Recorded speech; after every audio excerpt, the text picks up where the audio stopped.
Good morning, everyone. Thank you for being here. It's so good to see everyone. I'm Mayor Cal Sheehy, and I'm joined by City Manager Jess Knudsen. Good morning. So as usual, we'll give an update on what's happening in Lake Havasu City. We'll go over a few topics, and then we will turn it over to you and answer any questions that you have, either on the topics we talked about or any other questions or anything that's on your mind this morning. So first, right after this meeting this morning, the Health Department, Mojave County Department of Public Health, is going to be in here at 10:30, and they're going to be working on the community health assessment. So it's a 2-hour gathering. If you want to participate, we encourage you to do so. The more input that we have into the community health assessment from a county perspective, the better perspective, obviously, we have for our community. It looks at different benchmarks from a health perspective. So it's a long-range strategic plan that the Public Health Department works on, and they do this every 5 years. So if you want to participate in that, we encourage you to stay here again this morning at 10:30.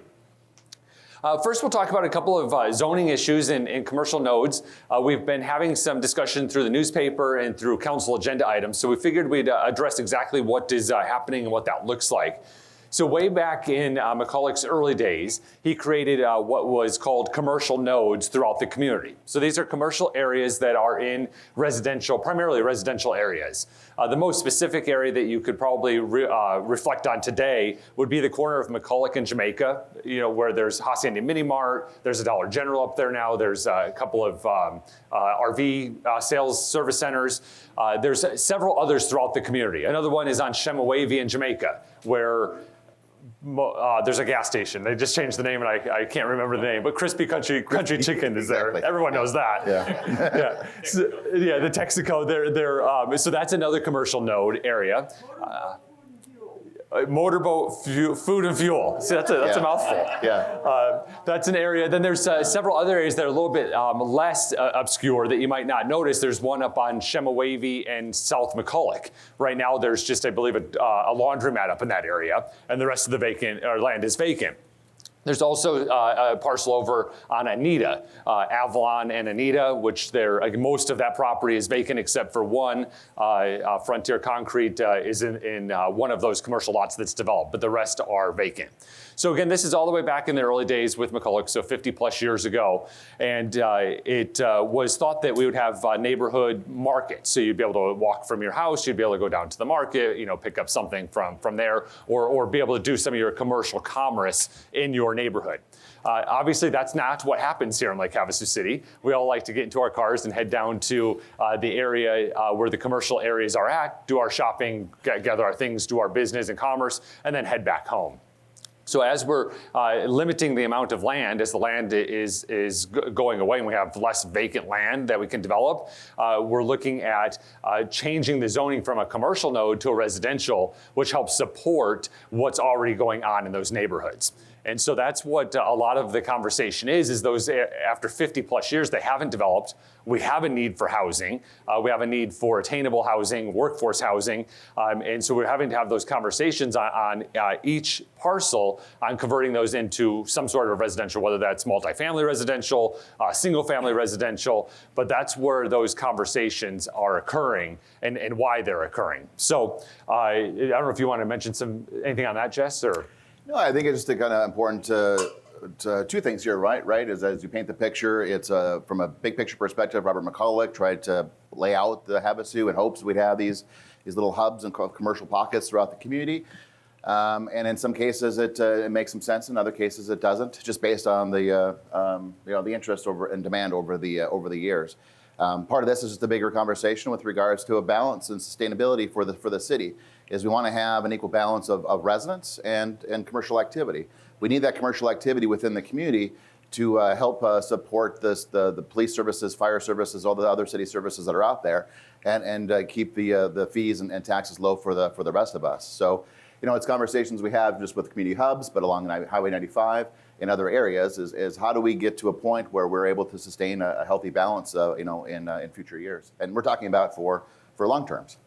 And so all of our zoning decisions are guided by the general plan, which is the document that we all use when we identify land uses. So a general plan is developed through a really widespread community outreach. So about 18 months occurred in 2015. They have to be updated every 10 years.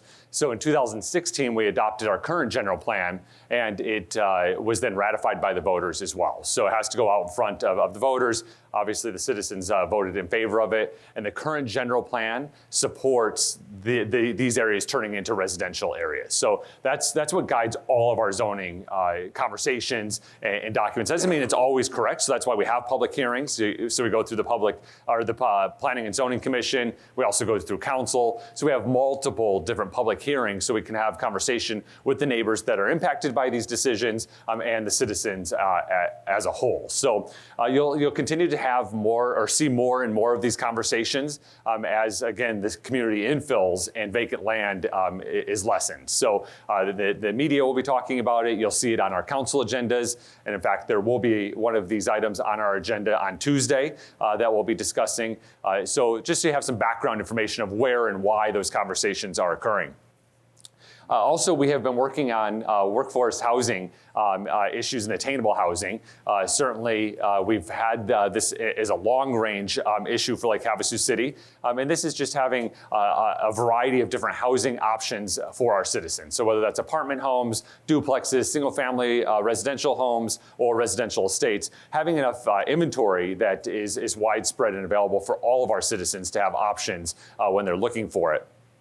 Through the pandemic, obviously, this has been exacerbated with the influx of folks that are interested in Lake Havasu City, either purchasing land, homes, or moving to this area. And then also several people that may have purchased a home several years ago in anticipation of retiring one day have now been introduced to working from home, and now they are relocating here sooner than they initially anticipated. And so what is that's doing is taking a long-term rental and displacing that person so they can move to their retirement home, and then we don't have enough housing where that displaced renter went. And so it's all of these different areas. Certainly the city doesn't build housing projects or build buildings or in the rental business. That's just not what we do. But we can bring people and partners together. And so we have been doing that. We also can ensure that our processes are very easy, have good ease of use when they're going through with documents and all of those types of things, which we do for everybody. But it gives us a refined focus on doing that. But bringing, again, all of these different partners together, so whether that be developers, builders, banks, landowners, all of these different components together to make that process seamless. And we also have now expanded to the county as well. So we don't really have a lot of pocket communities that people can move out from our city, still use our services, but live in other areas. But we do have vacant land in the county. And so working with the county, we're able to identify some of those areas to hopefully shake something loose and get some additional inventory built to help ease that challenge for our citizens. Jess, you've been with me on a lot of those conversations and things. I don't know if you wanted to add anything on the workforce housing or attainable housing efforts. Yeah, no, thank you, Mayor. It's a big issue. And so what we're seeing in Havasu right now is we're seeing a lot of growth. We're seeing a lot of construction. Last fiscal year, so approximately the last 12 months or so, we did about 450 new single-family homes in Lake Havasu City. That's a big number for our community our size. We're over 90% built out when you look at the infill lots within Havasu. So there isn't a lot of available lots out there. If you take a look at what you can build a home on, it's difficult. The prices are high. The need for retaining walls and drainage improvements, those types of things add to that cost. So it's expensive to build, and the demand is very, very high in Havasu. And that leads to issues with regards to attainable housing. And we're talking about like that, maybe that starter home for a young family. We're talking about just rent for the individuals that work and live in Lake Havasu City. Maybe after you move out of your parents' home, you want to stay in Havasu. That's a really hard option right now. So we continue to have conversations with everybody and anybody. So whether you're in the investment building industry, if we met with Representatives Leo Biasucci and State Senator Sonny Borelli, trying to figure out a few solutions from that angle, some county officials as well. And we continue to do our best. There's some hints of some projects that are forthcoming, and we're very excited about that. we're seeing some of the smaller homes that are built in the community. And honestly, when I saw some of those projects coming up, I thought, okay, this is good. We're going to have a housing opportunity for that starter family or for somebody to rent from. These small little homes, 700 square feet, are selling for $300,000. So we need to figure out a solution. Again, the mayor alluded to it, that we're not, as a city, we're not going to build apartment complexes and so forth. But we're able to get the right people in the right room and make the right connections, find maybe the incentives that we can through the state or otherwise to get some of these projects off the ground. And again, there's a few things that look like are coming to us right now, and we're hopeful that we'll see many, many more. Yeah, and some of the additional challenges that are on this workforce housing is it's not a unique challenge to Lake Havasu City. It's really happening all over the country. Yes. And then with the cost of building materials and all of those types of things, and the low-hanging fruit is in some of those metropolitan areas. So people are developing in those areas because they just know that it's going to sell. They have a workforce there to help build the product. And so coming up to these rural areas poses an additional challenge. So, but we have all of these things and all of these factors. We're going to continue to have these conversations and be able to hopefully, as Jess said, get something to happen very, very quickly on this front. We also have some items at the airport. So we just wanted to talk about the airport for a minute. Not all of us use that every single day, but it is such an economic driver for Lake Havasu City, surprisingly. It is a very, very busy airport. There's two commercial FBOs out there. And those FBOs are separate businesses that offer different flight services or aircraft services, so fuel, mechanics, those types of things. That's a fixed-based operator is what FBO stands for. And again, there's two of them out there. And then we also have a lot of private takeoffs and landings, and we also have military fueling contracts that occur out there. That's why you hear a lot of the military planes and helicopters above our skies going over to the airport. But the airport, another interesting fact about our airport is about 93% of all of the expenses of the airport are covered by state and federal grants. So it has a really minimal impact to our general fund as far as the expenses that it cost us, but the returns that we get on the commerce that's created through that airport are amazing. But with that being said, our taxiway has cracks in them that are quite large, and it needs to be repaved. So we were able to get a grant through, is it through ADOT? FAA. FAA, okay, Yeah. so the two agencies are generally ADOT and the FAA. And so we were able to get a grant to redo that. So at our council meeting on Tuesday, we will have that discussion to award that bid so we can get that area taken care of. And it also includes not just the taxiway, but the... We'll be coming in future years, hopefully next year, and come back and look at the runway for a similar type of grant with a very low match. We're looking at like a 3 or 4% match, and these funds are needed. We haven't done any repairs or maintenance on the runways or on the runway or the taxiways at the airport since it was constructed, and it's needed. You have very expensive military aircraft that are flying in. We need to make sure that we're not doing anything to harm that equipment. Yeah, and so it was the early 90s that the airport moved out to its current location. Some of our old-time residents may remember the McCulloch flights that were on the island, and that's where the initial airport was, and then moved out there in, I believe, 93. So it's nearly 30 years old at this point. And so it desperately needs these improvements. We're excited that we were able to get those grants to be able to do that, and then continue, obviously, the economic driver that provides for our community. We also have been working on a second water supply for our community. So this is our potable drinking water and being able to have redundancy in our system. I'll let Jess talk a little bit about that process and how we did it and what we're doing and where we stand. Yeah, no, thank you, Mary. Very important. It's something that we've been working on for several years, and certainly I made it a priority over the last few years. And the situation as it sits right now, and we're in good condition, but we have one well source. So there's a well that serves 80 to 90% of the population within Lake Havasu City. Well, we need redundancy in that system. We need an alternative water source that we can take that well offline. We can do maintenance on it and do some repairs. And if anything would happen to a main line or that well system from a catastrophic perspective, that we'd have some backup. And backup and redundancy is good, and especially when it comes to our water supply. So we've been doing, over the last several years, we've been doing some drilling to look at key locations where a secondary well site would make the most sense.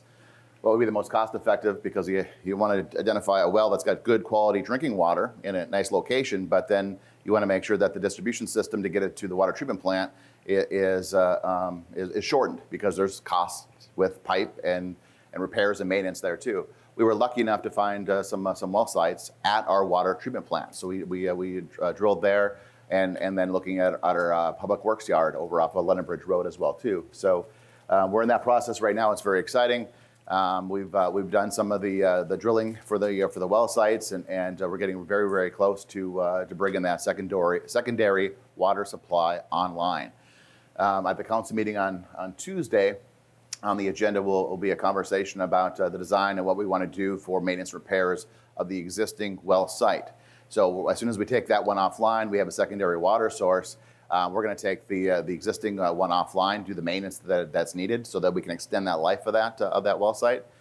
Just like vehicle maintenance or equipment maintenance, you want to do regular repairs to it to extend the life, rather than buying new every few years. So that's very, very important. But it's a big deal for Havasu. It's one of those things that kind of goes under the radar, and we want our water and sewer services to be taken for granted by our residents and by our businesses. So we work hard in the background to make sure that that's the case. Yeah, so the current well needs some maintenance on it, and we're just unable to take it off because we don't have that secondary site. So this has been a priority for us. We've been focused on it, and we're really excited that it's actually coming together. And the agenda item on Tuesday, as Jess said, is a very forward-looking project, so that we know when the new well is going to come on, that we can immediately, without missing a step, take the current one down, get the needed maintenance done, and then have that balanced water redundancy system for generations to come. So very excited about that. We also have been working and fighting and pushing for broadband in Lake Havasu City. Our current providers have really let us down. We had a recent Tri-City Council meeting where we invited the representative from Suddenlink to give us an update on what they're doing. It was a positive update in processes that they have put in place to ease the customer pain when it comes to customer service, which means nothing, because we don't need customer service. If we could just have reliable internet service, we would not have to call. So they talked about some of the investments that they're doing in Mojave County. And with that, the investments that they're doing in Lake Havasu City is one node. And that node is for a new neighborhood on the north end of town, and they thought that would suffice, and that they were doing us a favor for doing that. So, but that doesn't help all of us that are on the system currently that have unreliable, unresponsive service, and it's not right. We deserve, and we pay for with increases every single month, to have reliable, high-speed connectivity for all of our citizens. And so what we're doing is, one, we're holding their feet to the fire, Suddenlink's feet to the fire, but we are also working with other providers that can come in and provide this service. So I'll give you a little background of why we're even in this situation and why your vote matters. Is at the state, they thought that they knew better than what they do at the city level. For many, many years, Lake Havasu City had a franchise agreement with Suddenlink and its predecessors.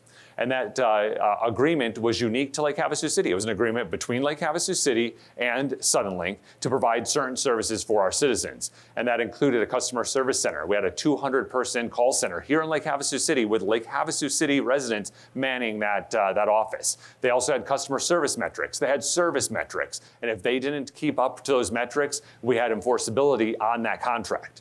However, our state legislature thought that they should have a franchise agreement at the state level and not have to go with the city, which then got rid of all of those requirements that we had and made our agreement null and void. So now all providers do one agreement with the state of Arizona. The state of Arizona doesn't understand the nuances of our individual communities and what we need and what we expect. And so they don't write in service metrics and customer service and call centers and all of those types of things into their contracts that we do. And so certainly in the past with Suddenlink and its predecessors, we would have service issues here and there, but nothing to the level that we experience today. Today we drop all of the time. Everything in our life has turned into connected. So everything's smart this, smart that, and now we have nothing that works. And so it's not acceptable. So again, we're holding their feet to the fire, and we're also working on attraction of new people. Are you dealing with? Who at the state? Yeah. Who on that state level are you guys dealing with? It's the state legislature that does that. So Who? Person. So if I can, so the question is, and we'll take questions at the end. So we get on the microphone, everybody that's watching it later can hear it. But the question is, who at the state is responsible for broadband and the issues for internet connectivity within Lake Havasu City? That's the problem. As the mayor alluded to, the legislature took away our ability as a city and all cities, this is several years ago, to negotiate with internet service providers or anybody that does work in our right-of-way. It used to be called franchise agreements. So we'd enter into agreement with a company like Suddenlink, and we'd say, okay, we're going to allow you to put your equipment within our right-of-way. You can bury your lines in our roads and hang your lines in our easements, but in return, we want a local access channel for city council and city news. We want a customer service headquarters or call center in Lake Havasu City. We want to make sure that these different performance measures are in place, and if they don't meet it, then you no longer can have use of our right-of-way. So that was a huge leverage. With that gone, the city, we have no regulatory authority over the internet, and it's sad because we'd love to reach out and say this needs to be done or else, and they're using our right-of-way. So I'm just explaining what the situation is, and as the mayor alluded to, hinted at, is that we're working to address it from a bigger, comprehensive situation because of the situation that we're explaining. There is no name. Yeah, the way processes work, and Candy had mentioned how do you get it back? Oh, if I can, just to finish that thought, nobody at the state has any type of regulatory authority over any internet service provider in the state of Arizona. If you contact the Arizona Commerce Authority, or the Corporation Commission, they'll say it right on there. They set rates for utilities and power and so forth. They'll say it right there on their website. If you call them, they'll allude to it as well too. They are not a regulatory authority for internet service providers. The only recourse that we have as customers of the internet is the FCC at the federal level. And I'll tell you what, that I've asked a couple residents to reach out and to have some phone calls at the FCC. You can go online to their website, and there's a little complaint form that's pretty easy to fill out. Our residents are getting calls back within a couple hours in some of those cases. So that is the leverage, or that's the regulatory authority to hold companies like Suddenlink accountable. We can't do it. The state doesn't do it, and so I think what Havasu really needs is some healthy competition when it comes to these things that generate some action with rates and service and quality and so forth. Yeah, so we're going to continue to stay focused on that area and get some changes in this area, but it's a long haul, but we're working on it. So, and we understand where it's at. We also recently had a work session about pool drainage. So we wanted to use this opportunity just to as an educational tool for our citizens. We last looked at the pool drainage in 2011 through an ordinance. And so Jess, I'll turn over to you to kind of go over the process of what it is. If you need to drain your pool for any reason, it's outlined in city code. Just for some historical perspective, back in the 80s, 90s, and into the 2000s, we used to have to drain our fire hydrants. So we would turn on the fire hydrants and drain out the manganese, and we would have water running over all of the roads all of the time. So either from pools or from the fire hydrants, and people were really frustrated because their cars got dirty. And so it wasn't about water conservation at that time, it was about dirty cars. And so there was an ordinance that was put in place to try and eliminate all of that water from our roadways so that the cars could stay clean. We've also done some really large investments in our water treatment system so that we don't have to drain the manganese anymore. We used to sometimes have brown water in our homes, and all of that's gone away through proper investment and planning on the water side. But back to water on the roads, if you want to just kind of talk about when and how you're supposed to do it. Yeah, sure. I appreciate that, Mayor. So we had a recent work session, and we had some conversations about how to properly drain your pool and then the impacts of that are associated with that. And if you look at our ordinance, it spells it out within there. I think that the preferred action is to drain that pool on your property. That's pretty rare for the vast majority of homes in Havasu. Secondly, if you abut against a wash, we ask that you drain your pool directly into the wash and let it filter from that perspective downstream. And then another option is that after 8 p.m., I believe, is the time frame. We ask that you don't do it during the day, but we ask you do it in the evening when there's less vehicles on the street, is then to drain the pool onto the street. And there's some conversations that took place about Is it 8 p.m. or 6 p.m.? 8 p.m. to 6 a.m. Oh, 8 p.m. to, okay, to 6 a.m. Thank you. So you're asking the public to drain their pools between 8 p.m. and 6 a.m. But there's some issues that can cause in terms of dirty cars and splashing through it, kids walking to school, those types of things that are important. And also we had some conversations on the impacts that water has on our roads and our asphalt. But we look at it real closely. And and lastly too, we ask that for folks that want to drain their pool directly into their sewer system on their property, and really this impacts about 200 homes in Lake Havasu, that we ask that you contact the city to give us a heads up on what's occurring there too. But there's about 200 homes, mostly are on cul-de-sac areas, and there's lift stations in the area. And if we put too much water in the sewer all at once, it floods the lift station, sends off our sensors, and we have to get people out there to make some repairs to that area. So we're working on putting some more information about which 200 homes are we talking about, so that those folks know to contact Public Works before they drain their pool, and so forth. But we took a close look at it and tried to do the best approach. We had some information set forth before the council. We heard from the community and the residents, and right now we're working on trying to get the existing message out to the public on a more regular basis. Yeah, so the conversation at the council was we'll put together basically a one-sheeter for the website, so people that own pools have a one-stop place to go on the website and know how the code is outlined. Some of the discussion we also had at the council was there are some new innovative ways to recycle your water in your pool. So we're not doing it by code or by ordinance, but just as an educational perspective that there are some other solutions out there that we encourage you to maybe Google or take a look at, and if that's right for your home, that might be something that you want to do with recycled or reverse osmosis with your pool water. So the other conversation that is impacting residents starting on the 2nd, so last week, is the trash routes have adjusted and shifted just a little bit. So we have, obviously our trash company works 5 days a week. They run different routes starting on the south end of town on Monday and ending on the north side of town on Friday. The way that the new trash agreement works, and when we went through this is when we got the blue bins and all of those pieces, is that the garbage hauler, the driver of the truck, goes to your neighborhood and first picks up your trash. They then go out to the dump and they dump the trash. That same driver then comes back into the neighborhood and picks up your recycling in the same truck. And so the reason for some of that is that it gives continuity for the driver, that they understand your neighborhood. So they know where the dogs are that might be running around. They know the homes that have children that are riding on bicycles. They know to check on certain residents.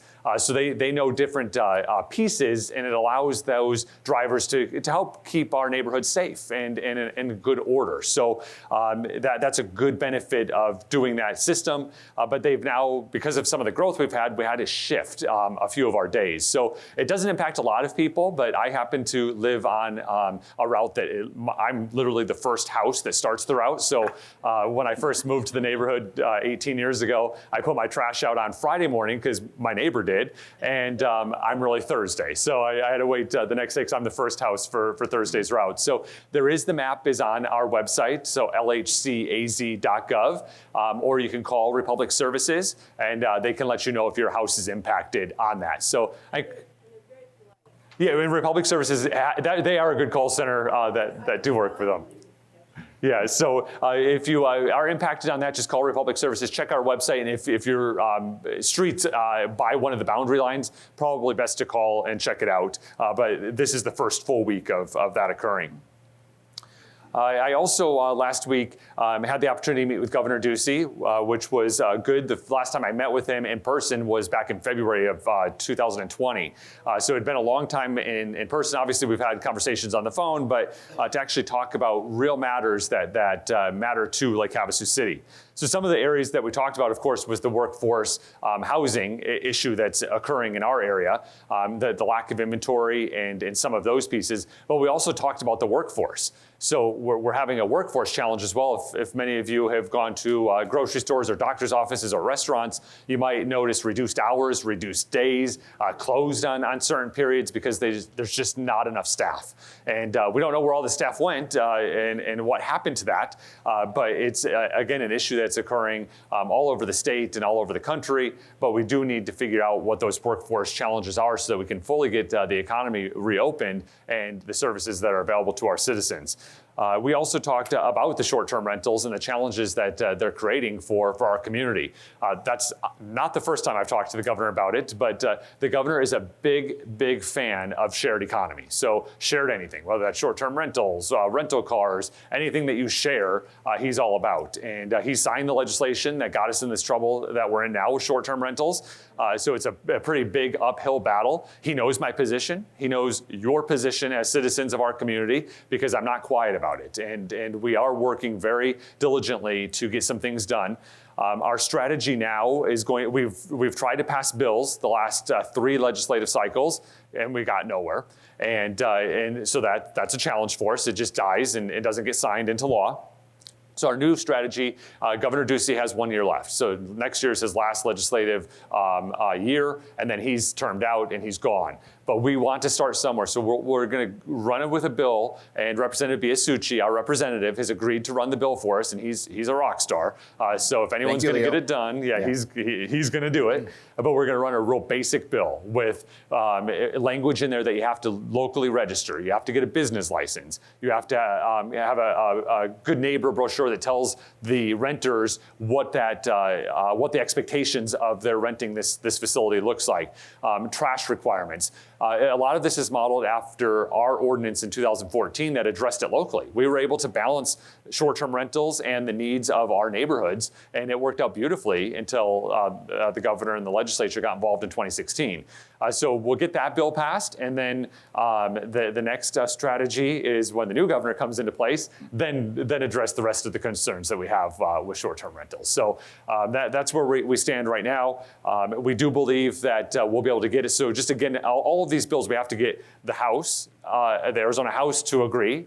We have to get the Senate to agree. And then that combined bill has to get signed by the governor. So although we might want to or need certain things, if we don't get all 3 of those components together, we don't get the bill, and it doesn't allow us to do it. So it is a process, but we are working through that, and we're going to win, and we're going to make that happen so we can properly locally manage those, so that our neighbors can have peaceful enjoyment of their homes, and also so they can sleep at night. Some of the things we've done locally on the short-term rentals just over the last year is we updated our. Let us finish. We'll give you time. We'll get there. Some of the things that we've done is we updated our noise ordinance. And so our noise ordinance in Lake Havasu City had noise zones for commercial and entertainment zones, and then residential zones. So I'll let you talk about it, Jess, because I always get the scale wrong. But we addressed it so that we could take care of the neighborhood noise issues. So. Yeah, and thank you, Mayor. Really good overview of where we're at with short-term rentals and where we're going, and some of the things we're trying to do. As a reminder, it was under the governor's pen, the order that was signed several years ago that negated our ability to manage short-term rentals in Havasu. And literally, the legislation said, paraphrasing, is cities cannot regulate short-term rentals. Hands off. You can't touch them. You can't ask them for their contact information. You can't ask them to register. You can't regulate them whatsoever. So we've trying to do some things over the last couple sessions in hopes of some legislation that would come out to help us with that. One of the things we've done in the meantime is that the council adopted an update to our noise ordinance, which just sets better parameters within the community for those neighbors that are struggling with neighbors that have short-term rentals that aren't respectful. So so we lowered some of the criteria in terms of what the decibel levels are, and put our officers in a better position to handle those types of situations. And then when you take a decibel meter, a reading, there's different scales. And I'm certainly not an expert on it, but the one thing that we do know as we go through that process is the A scale, which would basically read regular noise levels that we're all kind of accustomed to. And then there's a C scale. If you've ever heard the loud bass or a car going by and the thump, thump, thump, thump, that's not going to register on the A scale. And if somebody's partying in the house and all you can hear is that thump, thump, thump, well, it does register on a C scale decibel reader. So we have that equipment in our officers' hands, and then by ordinance, there's different readings that are applicable because of that. The whole idea here was to find times throughout the evening, especially, right, that we have some quiet neighborhoods. That applies for short-term rental users. and it applies for just residents in general. So that we're trying our best to kind of get to where we need to go. If I can say this, we talk about a couple issues with internet and workforce housing, and with certainly with short-term rentals. We need, as a city, we need local control. And that's something that has been slipping through our hands as from a city's perspective for the last several years, and there's no end in sight. And we saw this in the last legislative session as well, too. There are certain things that need to be addressed from a regional or statewide perspective. And we agree, we wholeheartedly champion those types of efforts.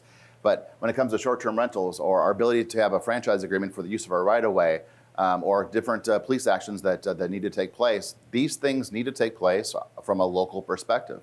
The city council needs to be responsive to our residents. We need to figure out solutions, and then we need to implement those solutions. We don't need the state telling us how to handle ourselves and putting us in the same category as Bisbee or Scottsdale or you name it in Arizona. So that's one of the things that's occurred, and that's one of the outcomes is what we're dealing with short-term rentals.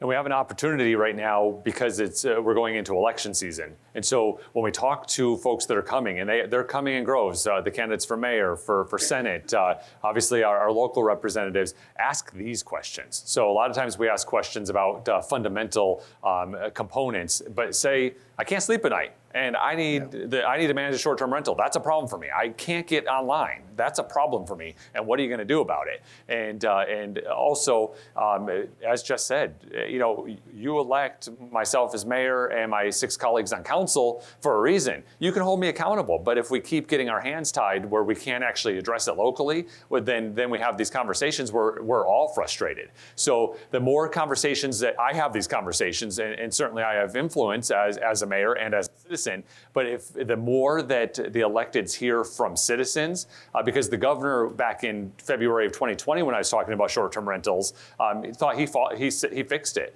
because he lives in Paradise Valley, and so he got rid of the party homes. You can't go, they used to be able to have 200 cars go in on Saturday, have a wedding at this 10,000 square foot home in Paradise Valley, and 200 cars would leave. They fixed that.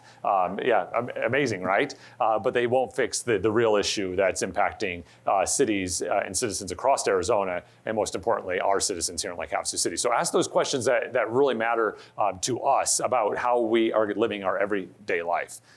We also have, let's talk a little bit about water. We'll talk about, so there's an anticipated water shortage that's going to be coming forward. Lake Havasu City relies on Colorado River water, and our allotment comes from the Colorado River. The Colorado River allotment is over allotted. So they've allotted more water than is actually there. So we come through the basin states, which goes to Lake Mead. Lake Mead flows down through the dam system, eventually into Lake Havasu City. The one benefit of Lake Havasu City is we have dam control at the Davis Dam at the north and the Parker Dam at the south, and our water levels have to stay pretty consistent so that the water can then be diverted down through the Central Arizona Project for drinking water in Southern Arizona and Central Arizona, and then of course the Metropolitan Water, which then feeds Southern California. So it's about 32 million people rely on this water for drinking water in the Southwest. And basically at the water levels of Lake Mead, when it gets to 1,075 feet in August, that's when it's always determined. In August, that's when a Tier 1 shortage is going to be called. They anticipate that Tier 1 shortage to occur in August of this year. I think it's next week, actually, that they'll be announcing that. And so with that water shortage, there's lots of conversations about what that's going to do and how it's going to impact. Lake Havasu City has been a leader in water conservation and water right attainment for many, many years. So we're in a positive position right now. We do good things. If you look at our lawns, they're all rock. If you look at all of our areas, we do good things with water. We are the leader in water. We also have good reuse programs using reuse water on our golf courses, certain other areas throughout the city. We'll expand that as necessary. But even with the Tier 1 shortage that's going to be declared, there won't be any impact to Lake Havasu City residents immediately. A Tier 2 impact was if Lake Mead gets to 1,050 feet is when a Tier 2. At Tier 2, we might start feeling some things. And what that looks like, it might be addressing the way that our parks are and our parks are watered, those types of things. But again, we have water rights for about 96 to 97,000 residents. That was based on the land that's available to develop here in Lake Havasu City, and we're using less water. And so the way that our water rates are structured also brings all of our citizens in as a partner for conservation on the water. We will be having an upcoming work session just to have public comment, public feedback, talk about water conservation, what our current conservation plan is, which is really fantastic. If you get a chance, go to our website and you can read through our conservation plan. We'd have a conservation specialist that works with our residents on landscaping and water audits and water uses. We monitor the high water users or any discrepancies that might happen month over month on water so that we can reach out to homes that might have a leak or something along those lines. But again, we're very innovative in the way that we manage water. We would like the rest of the users on the system to do the same thing. If they were doing the same thing, we might not find ourselves in this position, but we will have an upcoming work session that will talk about water conservation and what those plans look like. Just, I don't know if you have anything you want to add to that. Not much more to add other than that work session will be on August 24th. So it'll be later this month. So it'll be at a regular council meeting. As a work session, we'll probably start that around 5 o'clock. Still, we need to figure that out, some of the details. We like to have our work sessions just prior to that council meeting. But if you're interested, look for some information there. In the end, there's some news coming out with the snowpack that isn't coming to fruition up in the Rockies. All winter long, I got kind of excited every time I heard about a snowstorm up in Colorado. But the snow that hit the Rockies was on the east side of the Rockies, not the west side of the Rockies, which is what we rely on that snowpack to then melt and then find its way through Havasu. So we're going to hear some news about different shortages. We'll see what happens over the next several years in terms of snowpack and other big solutions that are out there. In the meantime, as you alluded to, Mayor, Havasu leads the way in terms of water conservation. So, if we're all smart and we all do our part and turn off that faucet when it's appropriate and take the right steps, if we all do that, we're going to be in great shape. So let's continue to do just that. Yeah, and we laugh when we talk about snowpack and what that looks like. But about 4 years ago, the Colorado had a really strong snowpack. We were talking about a Tier 1 shortage back in those days, and that's gotten us by, 4 years. It was 500 days that we had or 3/4 of an inch or less rain until we just got the rains last week. Total for 500 days. 500 days in Lake Havasu City, so shocking. But that snowpack in Colorado, 4 years ago, when it was just huge, it got us over the hump for about 4 years before this Tier 1 water shortage was there. So let's pray for snow in Colorado. I've heard of rain dances. Maybe we need a snow dance. Yeah, exactly. Yeah. You guys have authority, why don't you Yeah. do it? Yeah, we would if we could, but again, we planned in a really good way, so the impact to our citizens really will be fairly minimal. Yeah. We also want to give a big thanks to Representative Biasucci, who ran the SLIF bill for us. The SLIF bill is the State Lake User Improvement Fund. Yeah. And what it is it's the portion of the gas tax that's paid by boaters, by recreational watercraft. And obviously most of that income is generated from our region. And so Representative Biasucci led the way to get SLIF reinstituted. And what SLIF has done is if you go along the boat, if you boat along Lake Havasu, you look to the Arizona side, you see how great it is with developed properties, restroom facilities, campsites, launch ramps, all of those types of things. Look on the California side and you see nothing. Nothing's developed at all. That's the difference between SLIF or not. In addition, SLIF helps with our police and fire boats, including Mojave County Sheriff, their boats as well. It also helps with access to the areas, so boat launch, shoreline improvements, shoreline acquisition, all of those types of things. We take questions at the end, so we'll get to you. Yeah. So yeah. So the SLIF is, so the SLIF funds, again, Representative Biasucci ran that bill for us, got us in a really good spot. Again, most of those monies, they're administered through Arizona state parks, but those monies are redistributed back to the areas in which they were generated. And so again, like Havasu City is a big generator of that. I know you have your eye on a couple of projects that we can do if you want to maybe share. Obviously, our public safety boats are top of the line, but yeah, no, certainly. And we talk about the SLIF again, State Lake Improvement Fund. Just to explain that a little bit too, we all pay a gas tax, right? And so if you're a boater or a user of a vehicle, you pay a gas tax.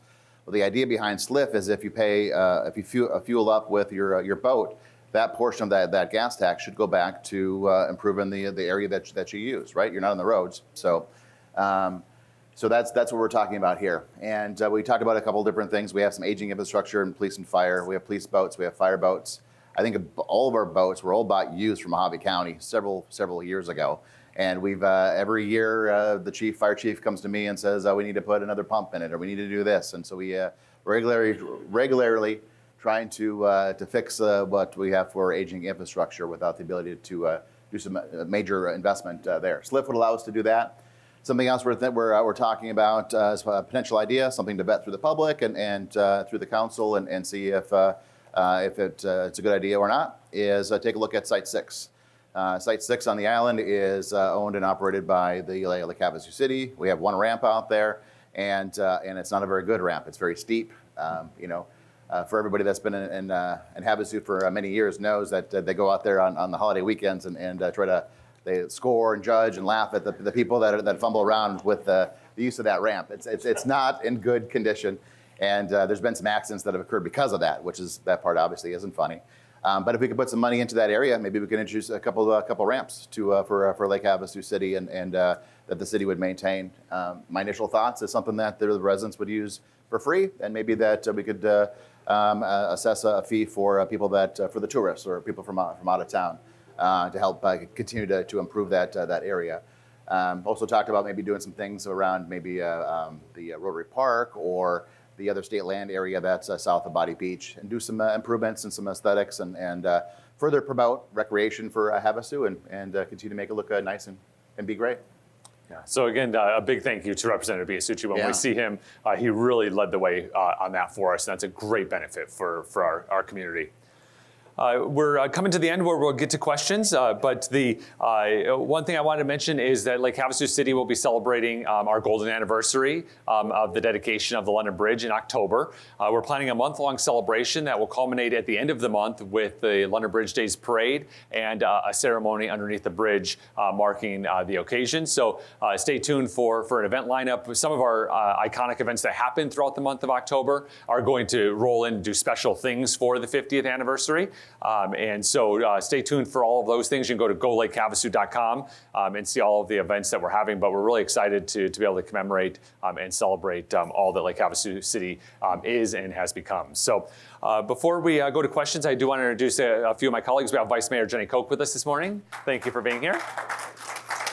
We have Councilmember David Lane. Good morning. We have Councilmember Nancy Campbell with us. Good morning. So with that, we'll turn it over to questions. If there is any. Yeah. We'll start in the back. Yeah, Dave, yes. I got a lot of questions. I know you do, yes. Number one. Is that microphone on? What? Yep. Oh, it is. there we go. Thank you. Number one, you're talking about this short-term rental thing. Sounds like you need to get the citizens with a class action suit against the state. I buy my house in a residential district. I don't want a motel next door to me. Yeah. And these short-term rentals are motels. That's not what I bought the house for. Number two, these mini homes around here that's being built, why are they sold all to the same people? The requirement ought to be a stipulation. You want to build 10 mini homes, that's great. One person can buy one home only, not all 10 of them and rent them out. Number three, dogs at Rotary Park. I take my grandkids down to swim at the beach. You can't. There's dogs running up and down the beach. Nobody around. Dog crap on the ground. Nobody around. You ask them what's going on? oh, we don't have nothing to do with that. All we do is clean the trash up. Why don't you get somebody out there and find these people, give them a ticket, collect $200 for them breaking the law? And that would pay for the guy doing it. That's enough. All I can remember now. All right. Yeah. Thank you. Yeah. So Rotary Park is a dog-free park, and so we'll get with staff and we can monitor some of those areas. There are dog-friendly parks that include London Bridge Beach. We also have several dog parks that you can go to with your animals, but we can address that. When it comes to short-term rentals, I think we're aligned. We understand, and that's what we're fighting for. So, yes. Class action lawsuit, citizens sign for it. Yeah. And file it against the state. So yeah, you had your opportunity. So yeah. Okay, same thing with short-term rentals versus Airbnbs. Now, a short-term rental may be run by somebody that lives in that house part-time. I can agree with that, helps them pay for the house that may be a second home. Airbnbs, on the other hand, why doesn't the code, my house is like R1, why doesn't that code be enforced against a business? Not allowed in an R1, go after these people. I got a person next to me, the cops have been called 3 times. Second part of this question is, why don't the cops have the name of the contact person so that they can contact them when they're out there? Yeah. So if you all could just listen to what I'm saying, because I've explained and answered all of these questions about short-term rentals. So it's state law. What is a code? If you can't enforce a code, how can you enforce a code on me, Mr. Mayor, when you can't enforce it on them? I can't do certain things in my house because it's R1. I can't run a business out of my house because it's R1. But the person next door who doesn't even live there runs an Airbnb and is renting it out as a business. Understood. Can I just step in just for a second? Gary, we understand your frustration. We hear it all the time. We're as frustrated as you are, especially when you have people, good citizens like yourself, that have issues, and it's impacting their daily life. And we hear that, and we literally have no control, other than just 1 second, please, ma'am. We literally have no control other than trying to change the legislation. Our code doesn't say that we can act in a manner that you're saying, because state statute. You cannot run a business in an R1 code. One of the solutions that I'd love to have that put out there, right? And maybe it's too far to go immediately, but I'm talking about it left and right in terms of possible legislation, whether it's with Representative Biasucci or otherwise. These are businesses. We don't allow car washes. We don't allow Burger Kings. We don't allow hotels. We don't allow CPA firms to operate within our communities. And we're concerned about, so one car coming in and one car going out. We have short-term rentals where you have 15, 16 people that show up with boats and cars and park and have trash and the noise tied to it. Why aren't they treated like a business? 100% agree with you. And that's what that's what we're fighting for, is to get the state to listen to us, to allow us to put those types of processes. No, it's not. It's not. It's preempted. The state law preempted cities and towns. Short-term rentals are their own class. They have their own law, and that's what we need to change. And so, again, it seems very simple, but we need the House, the Arizona Senate to agree on the same language to present one bill to the governor, and you need the governor to sign it. Our current governor is not going to do anything egregious on short-term rentals because he signed the current bill. And so we have to start small. That's why our new strategy, we've learned through the last 3 legislative cycles that our bills aren't going anywhere. So it goes through the committee process, it gets out, and then it doesn't make it to the other chamber or whatever. Whatever that may come. So we're working on it. We understand short-term rentals. So I'll answer any short-term rental questions after the meeting. Let's not take up the rest of this time on short-term rentals since we have addressed it. One at a time. One at a time. The other thing is we are also on TV right now, and so we need to be on microphone so people at home can have the full conversation that we're having here. Okay. You had your opportunity, sir. We'll be here afterwards. So, Cal, I know you have been vocal on short-term rentals and suddenly situations, so I appreciate that. And I know your hands are tied because of the state legislature. But as far as local code enforcement, can you give an update on is it understaffed? There's a lot of, I see a lot of stuff, noise in the newspaper, and rightfully so. I read it every day where there's, multiple cars on lots, and there's and there's trash all over the place, and there's people that just have, it doesn't look like code enforcement is being really addressed as it should be. And maybe you could give us a little insight on code enforcement. Sure. Yeah, great question. Thank you for that. So currently the way code enforcement is operated is we're a reactive code enforcement operation. The reason that we're reactive is that's what the citizens wanted when we had this conversation. So the conversation last was had in about 2016 during the general plan process. I have never seen this council chambers so full, except one other time with the Unisource rate hike. That was pretty full too. They had to cancel the meeting and relocate it to another building. But the council chambers, I've never seen it that full for an item. But people did not want the city telling them what to do and how to do it when it came to code enforcement. We always knew that the way code enforcement is operated, that the pendulum is going to swing. As we have more infill, meaning neighbors are getting closer because these vacant lots are developing, where people are going to want to have different types of code enforcement. I don't personally ever see Lake Havasu City turning into an HOA community. If you want to live in an HOA, there's HOAs that you can live in within our community. However, I do see the pendulum possibly swinging where we start doing some proactive code enforcement. But currently, if you call code enforcement, there's multiple opportunities to do so. You can call them, you can fill out an inquiry on the website, or you can download the Havasu Now app on your phone. If you see a code enforcement violation, you literally just take a picture on that app. It sends the GPS coordinates and a picture to the proper department. They address it, and you also get reports back from that app as to what the conclusion was based on that. So code enforcement process it does take time, because if there's a violation, we make initial contact with the proposed violation, determine if it really is a violation of city code or not, work with either the resident or the homeowner, and then we have to do a mailing process, and then we have to take the next process. So it can take about 60 days on certain fronts if the homeowner or resident is not willing to come into compliance voluntarily. So, but we do recognize and understand. We recently had a citizen survey, and thank you to all of the citizens that participated in that survey. At our last council meeting, we actually had an update from Anthony about the results of that. And it does look like the sentiment of the citizens is to increase code enforcement and take a look at that. So we'll have those public meetings and discussions over the next year as we start talking about our budget cycle for next year.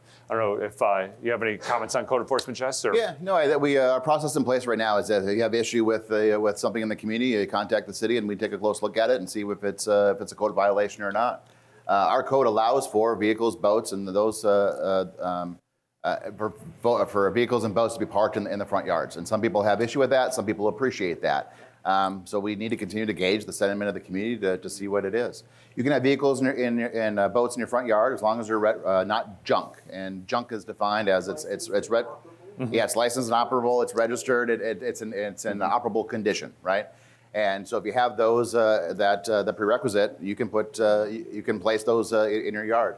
Some people love it because they have a boat. They don't have an RV garage or other way to store it. Other people think it's an eyesore. And I think that's the biggest one when it comes to code enforcement. I think we don't have a lot of weeds. We don't have any rain in Havasu, so things like that are out there. But we'll engage the community. We put that question specifically on the survey to gauge a response from the community. And if I can, I know you have a question, sir, but if I can just ask the audience whether or not should the city allow boats and cars that are operable in the parked in the front yards? You can raise your hand if you think yes. Yeah, on your property on the street. And then how many think that shouldn't be allowed? Should not be allowed. There should be no boats so we had about half of the audience raise their hand that said it should be allowed, and one person raised their hand and said it shouldn't be allowed. So we'll continue to have these conversations, and I think that right now we don't have to go from 0 to 100, right? If we look at making some changes, I think there's some things that we can do to minimize some of the most egregious situations that are out there. Yeah. Okay, I don't think I really need this. People at home need it.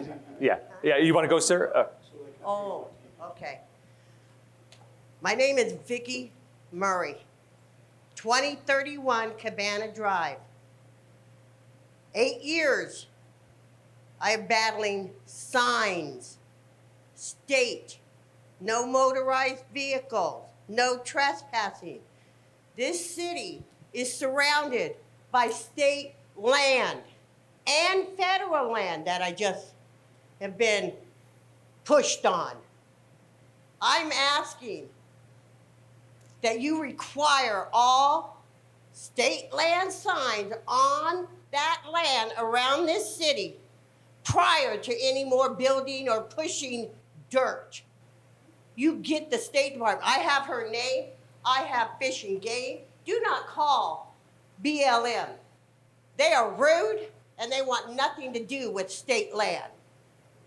Well, it's not their land, so. I don't care. I'm asking for any and all signs to be put in place from the state and the federal level. That is their jobs. And I need this council to stop saying there's no topics and not have meetings. You're at a meeting right now, so No, I don't know where you're And talking it's 8 about. o'clock in the morning so I can get to it. So that's not the only thing. Well, yeah, we'll take another question, Miss Murray, and then I'll stay afterwards and I'll speak pass with it you. on. But that is a biggie to me. Yeah, and understood. I need to talk to you guys after the meeting. Okay, sounds good. Okay? Yeah, we'll do that. I'll make. All right, thank you. Yeah, if you can just use the microphone, sir. Yes. Yeah. I know there's no limit on property to how many cars or vehicles. We had some people move into next to us. They have 2 RVs, 2 trucks, 5 cars on a small lot. There should be a limit somewhere along the line. Yeah. Sure. Either putting in and park them somewhere else or rental. Yeah, and those are the conversations that we'll have based on the outcome of that citizen survey at public hearings to talk about that and what does that look like and what can we do to help address that concern if that's a concern of the majority of our citizens. Hi, Donna. Hi, Good morning. How are you guys today? Good. How are you doing? Good. Couple questions. First off, when I was up there working with you guys, one of the things I really cared about was our own street sweeper so that when we had these storms, we could get our streets no matter what time, what week it was, what month it was. And I just want to say that, our street, you need a 4-wheel drive to go down, and it's still been 2 weeks since we've had that clean. So I'm still a proponent. Will we be getting better sweeping of our streets? The second question I have is I want to know if there's anything going on with the building of or planning of access across to the island. I know that we've been talking with Leo, who is working to get federal money for us or state money for us. And I just want to know are there drawings, are there plans, are there things coming, and just what's happening with that? Yeah, Thank great. you. Yeah, so two questions there. The first one is street sweeping. So just as a basic need for street sweeping, we need that throughout the community on a regular basis. So we increased the frequency in which we do street sweeping. Prior to, about 2016, 17, we used to do it all in-house. And so we had all of the equipment, we had all of the staff, and they would just go throughout the community and sweep streets. Now, to be more efficient and more cost-effective, we contract it out, and so they come out several times throughout a year, and they do the entire community in about a 48-hour period and take care of our streets. That's the basic maintenance that we do.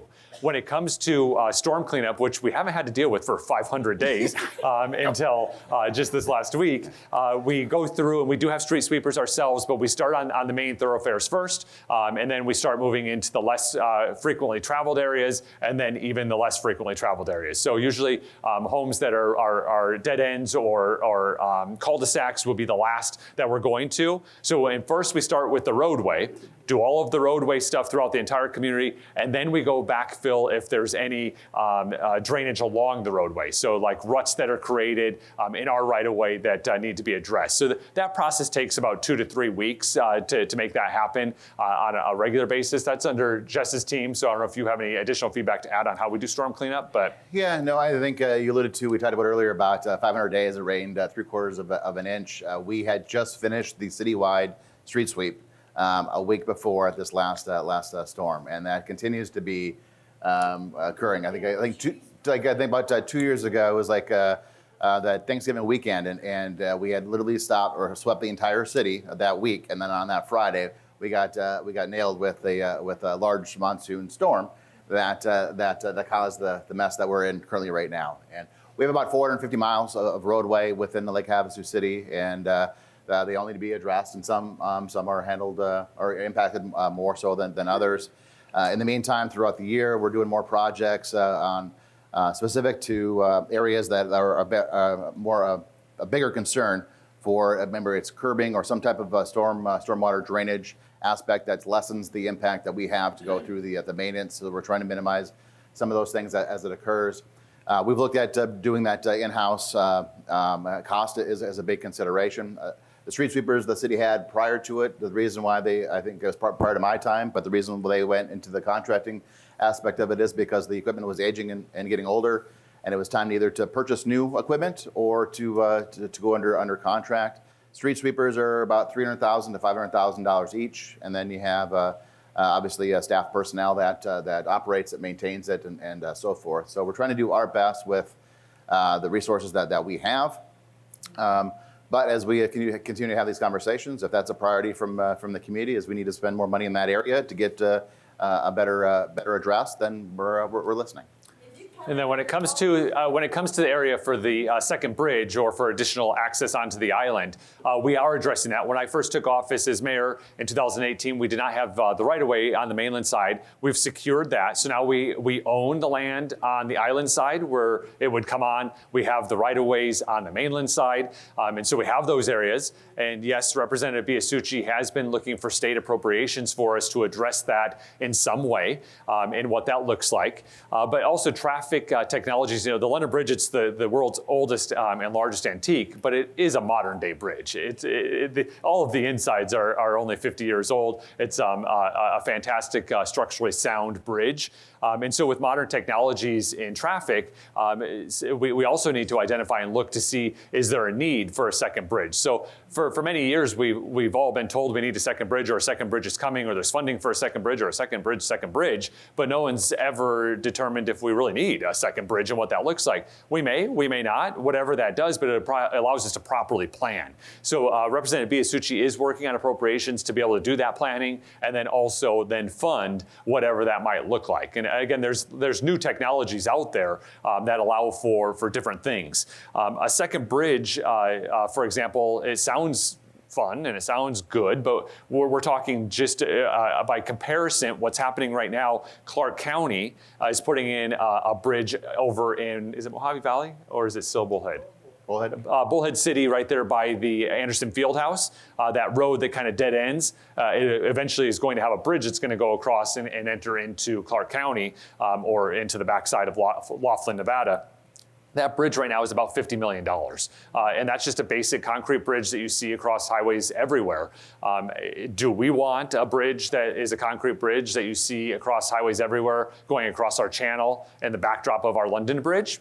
Maybe we do, maybe we don't. But we have to have all of these questions answered and discussed. And as the island is filling up, we now will start having those conversations as it's becoming a reality or not. So hopefully that answers it. I don't know if you have anything to add, Jess, but it's on our forefront. We're focused on it. We understand from a public safety standpoint, we have systems in place for a catastrophe if one were to happen on either side.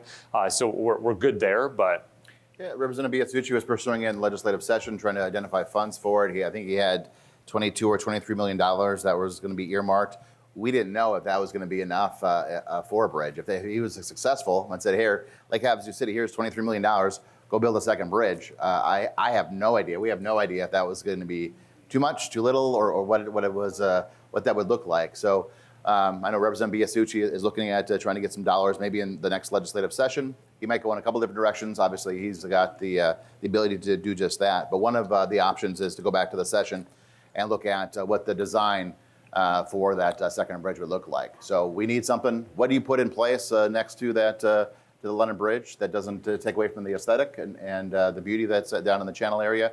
It's got to be tall enough for a sailboat to go under it, for the ferry to be utilized.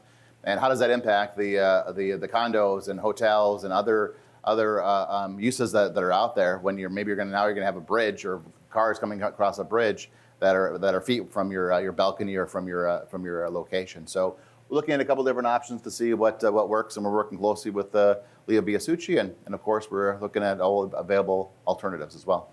Yeah. Kathy? Thank you for doing this every month. I really appreciate this, and I look forward to it.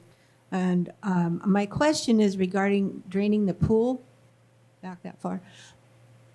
On my property, there's a hole for emptying RVs. So that would be, I could have it emptied into there, and that would be when I need to let the city know ahead of time.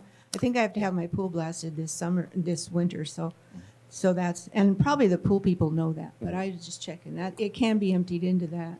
Yeah, thanks for saying that and for the opportunity to provide a little clarification. When I talk about putting into the sewer system, that's what I'm referring to. So Okay. yeah, that Well, we have the I thought RV so. hookups or And things I know I there. don't have one of those little things on the street. Yeah, sure. Oh, there you go. Yeah, yeah. But if you're going to put it into the sewer, there's again a couple hundred homes within Havasu, and until we get that list out, we'd really appreciate you contacting the Public Works just to let us know that's what you're thinking, and that'd be great. Thank you. Thank you.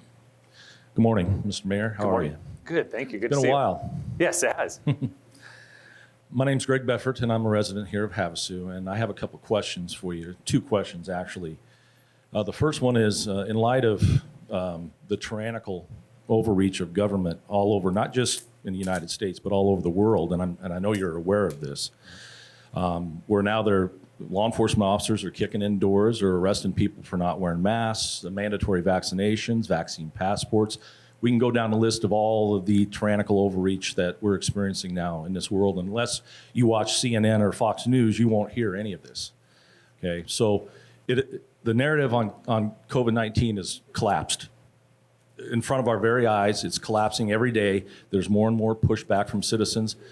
Go look at the demonstrations in Ireland, in England, in Australia, in France, in Italy, and they're coming here to the United States as well. Now, having said that, this tyrannical overreach of the Biden administration and the things he's attempting to do here, my question to you is that the narrative. Right now, we currently have a local emergency proclamation in place that supports this narrative. We have no pandemic in Havasu, and we established that we didn't have one to begin with when this declaration was announced. So my question to you is, why and what metrics, since we do still have it out here, what metrics would it take for you to rescind this local emergency proclamation that never should have existed to begin with? That's the first question. Mm-hmm. The second question is, why has there been a reluctance from this council, with the exception of Nancy Campbell, to bring this matter before the council for a discussion? I understand the political pickle that you're in with this whole thing, and now all of a sudden, if I say that there is no, we can lift this mandate here, I don't want to put people, at ease here. Well, it's time to quit the lie.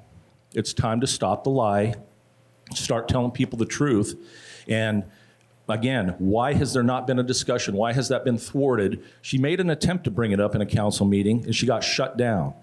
I want to know the position of this city council in terms of where you stand on the narrative and where you stand on the tyrannical overreach. Where do you stand on it? Are you going to mandate your employees to get vaccines? Are you going to mandate, we've seen it here in this town now.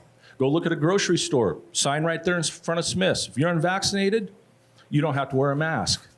This medical apartheid has got to end. It's got to end. So that's my question. Again, it's 2 parts. If you could address those, please. Yeah. Yes.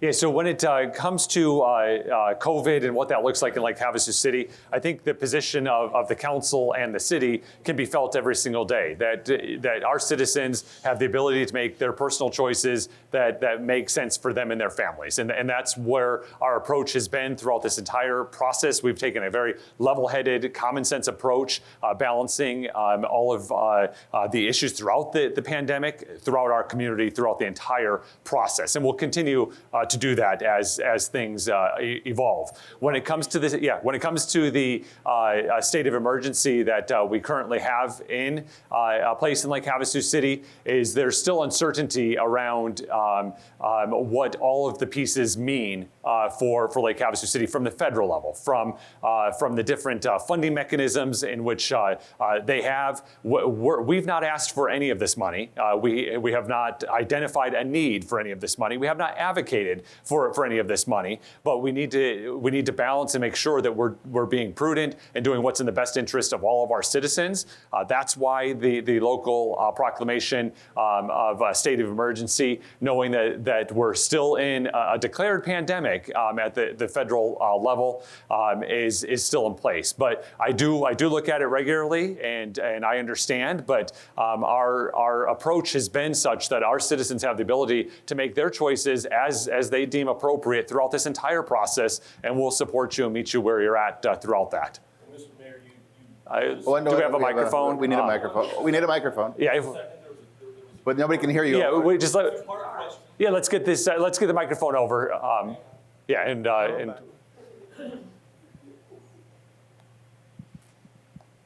You all right? Okay, first of all, it was a two-part question. You didn't answer the first one to begin with. You didn't answer it. There is no rationale for having, you just sat and spent the last 20 minutes talking about state overreach and federal overreach and how they are putting their thumb on top of the local governments here, and you can't make decisions. This is one you can make.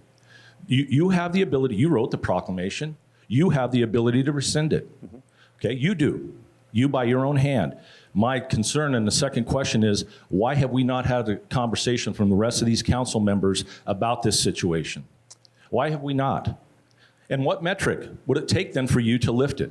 You're depending on the federal government, the CDC and the WHO and Fauci. This is who you're getting your information from? Have you abdicated your consciousness, your ability to think and make personal decisions about what's best for Lake Havasu City? Is that what I'm hearing? I know, Greg, you're putting a lot of words in my mouth that I never said. I didn't mention Fauci once today, who or any of those things. Yeah, so Greg, I understand your position on that. The council hasn't asked for the local emergency to be reviewed at the council level. I don't know what you're referring to otherwise, but we're mindful of it. We ask our citizens to do what's right for them and make their choices. So, sir. Thank you. Good morning. My name is Frank Ortiz, and this is my wife, Martha. Very refreshing to see how aware you are of the housing market situation in Havasu.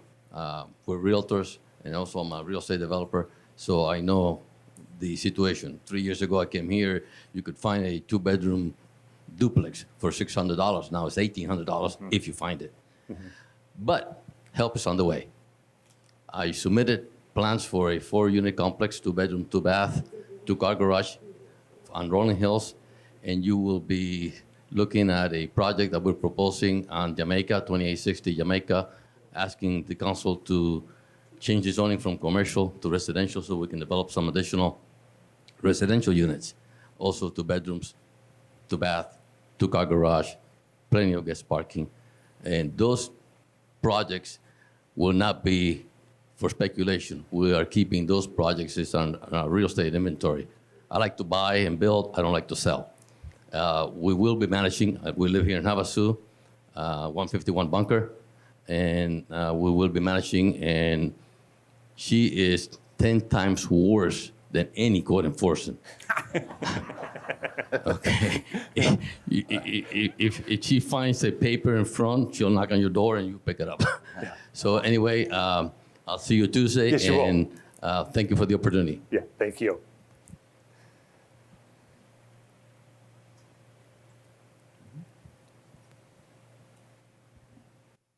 To the gentleman over here that was questioning you, I support him 100%, what he has to say.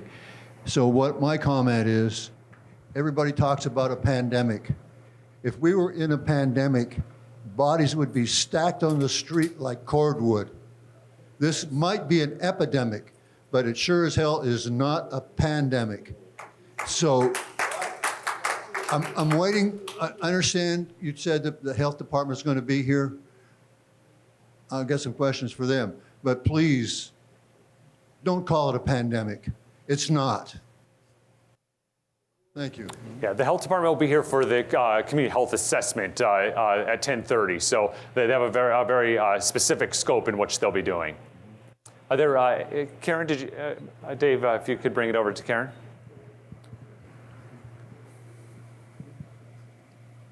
Okay.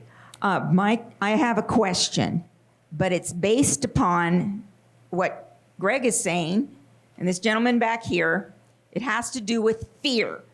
Now, from the Nuremberg trial, Hermann Goering asked the question, how did you convince the German people to accept all this? He replied, it was easy and has nothing to do with Nazism. The only thing a government needs to do to turn the people into slaves is fear. If you can find something to scare them, you can make them do anything you want. So I'm asking, my question is, would you be willing to let some citizens get together and find a way to stop the fear in Lake Havasu? That means finding a way to get to merchants and say, these signs aren't needed, here's the proof. I mean, we have the proof. You're just basing it on all this rigmarole that they're saying out here. We have proof. We have scientific proof that all of this, we have been duped. And just like the German citizens who were duped, I'm asking you now, will you be willing to say, yes, I will let, under the city, I'm going to let some people get together and deal with the fear in this city. We need to stop it. I see people wearing a mask in here, and I see people, masking up before they go into this. I know people are getting the vaccine out of fear and all this.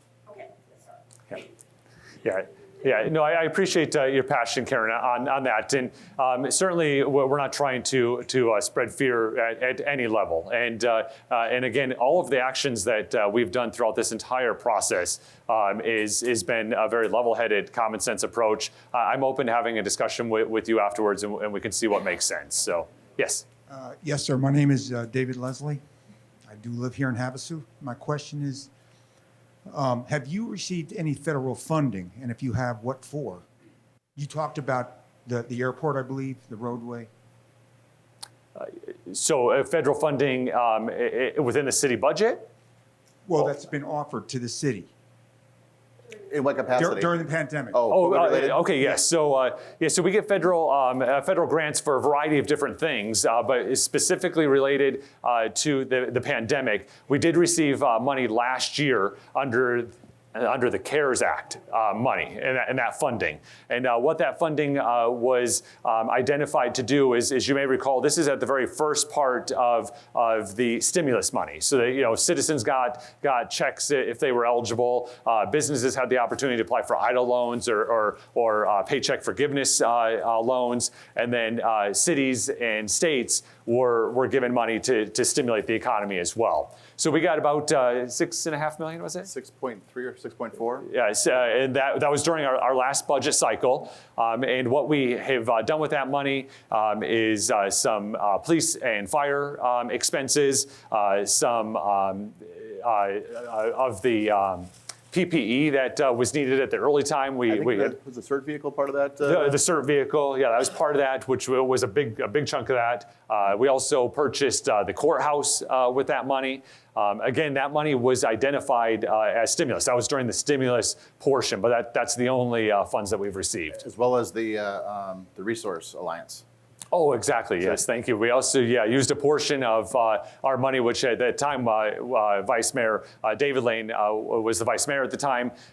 We set aside money through the Resource Alliance, where businesses and citizens could apply for money to help get them through. So whether that was paying their electric bill or their water bill or their rent or their mortgage, whatever that may look like, there was money set aside for the Alliance as well.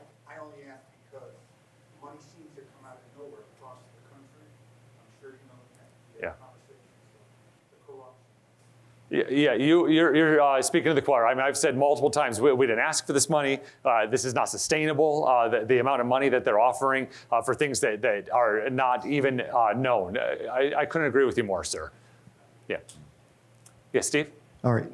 Mayor Sheehy, I came to visit you in July last year with a registered nurse administrator, and we talked to you about the ineffectiveness of the face mask, and you didn't want to hear about it. I don't think that's fair to say, Steve. I met with you. So well, you had 6 million reasons not to want to hear about it. I found out later. I didn't realize. But this whole campaign has gone nationwide based on fear and fraud. That's it, fear and fraud. We know that there were less deaths in 2020 than in 2019. Where are the bodies? Where are the 250,000 or 600,000? We know where they are. We just approached the Board of Supervisors on Monday. Ron Gould, our supervisor, asked our PE teacher, who is our health director, who's controlling our freedom and liberty here. She has no medical background. Why did we have 175 flu-related deaths in February of 2020, but this year we had 1? She couldn't answer it. I got up on Monday. Karen got up on Monday. We asked, has that question ever been answered? No, it has not.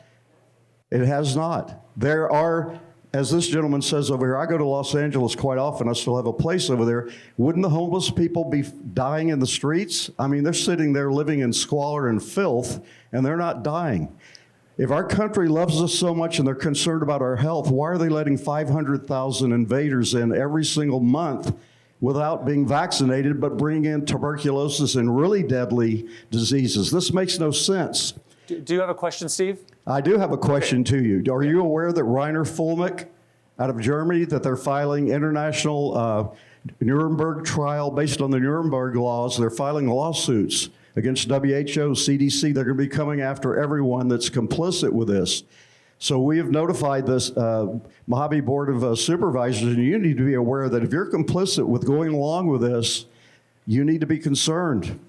You really need to see what you're doing and take a change of action here. Take a different course. You've been advised. I just got on Fox News this morning. It's Tucker Carlson, Mainstream, Laura Ingraham are pointing out that this was a bad case of the flu, a bad strain of the flu that they branded as a pandemic like the bubonic plague because they got $50,000 for every death. It's all based on fraud. And this is all coming out now, and if you don't recognize it, I think you and the city council are going to be in a defense position that you're not going to want to be in pretty soon, because these lawsuits are coming from all over now, internationally and within the United States. So what do you, can you tell me why you want to continue doing this? Yeah, so thank you for the information that you shared. It's as I said before, let's bring it back to Lake Havasu City and what's happening within our community, and that's where I like to always leave our residents. Our citizens are freedom-loving and have the ability to do what they want and make the right choices for them and their families. So with that being said, we are at our time. I appreciate, I will stay afterwards and answer any questions that you may have. Otherwise, Ms. Murray, I'll stay with you as well. But if there's, thank you for. Yeah. Okay. Yeah, so thank you for all being here. It's a pleasure. Now, next month, we're not going to meet on Friday, September 3rd, because we are going to be out of town. That's also the Friday leading into Labor Day. But we will meet the following Friday, September 10th. Second Friday. So second Friday of September. And we'll get that information out. It's an honor to serve you all. Thank you so much. Have a great day, and we'll see you soon. Thank you.